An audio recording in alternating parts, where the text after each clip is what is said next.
Welcome Street Press to Night City. I'm the one and only Moxie 11, bringing you slightly biased news footage from the fourth wall. After visiting Swag and having my agent nuked, I complete my day checking the news for anything of note, learning that the grand opening of the satellite office for NewSat is in a couple of weeks. They are partnering with Continental Brands and will have tents set up while handing out food, presenting a friendly face while they all stand on the bones and bodies of those they killed. In other news, Mark Codsworth took credit for capturing 1 kilo of glass and have given no credit to the NCPD, many of whom are now on strike. I also learned kabuki shops have been firebombed, leaving 20 dead and 7 injured, presumably via dye knife. The next morning, as Wraith heads over to Cammy's place, Cass and her chat about what happened at Swag's, and she explains that my agent was bugged and Swag destroyed it in the process of trying to remove said bug. Cass lets her know what else has been happening, and they plan to head out tonight.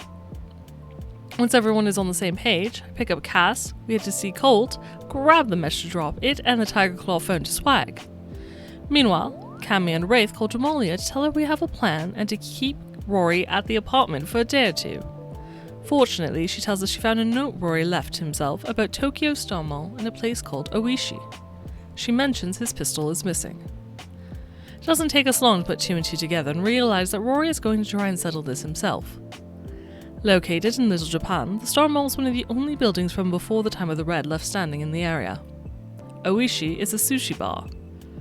Cammy and Wraith call Cass and I to inform us, and a new plan to intercept Rory is hatched. I call the Eyes to warn him so he can do what he needs to protect his contact, and I'm told he expects us to succeed in our mission. Cass and I head straight to the mall from Colt, speeding to catch up with Cammy and Wraith, who arrived there first. The mall is massive, though most of the stores are inactive and chained off. Checking a data term, they locate the sushi bar in the food court and make their way inside. Despite being in the combat zone, they can walk freely here as the mall has its own security, and our dynamic duo also note there are many Tiger Claw gang members within. The sushi bar is clean, and they both immediately notice a strong door with a sophisticated pin pad near the counter. Wraith charms the employee, Yukiko, as Cammy hacks into the architecture. Inside, she gains access to cameras, a turret, and door access. With the cameras, she can see an underground casino on the other side of the door. She plants a virus, gets our name on the list, and once she's out of the computer, it chimes, and Wraith is allowed inside. Thankfully, by this time, Cass and I have arrived, and we all enter together. We're met by a bouncer who takes Wraith's shotgun and welcomes us to the Sky Club. We spot Rory at a table, as well as Blue approaching Rory. We try to intercept but are stopped by one of Blue's guards. I do what I can to read his lips to better understand the situation, and it appears Blue is complimenting Rory and saying something about a back room.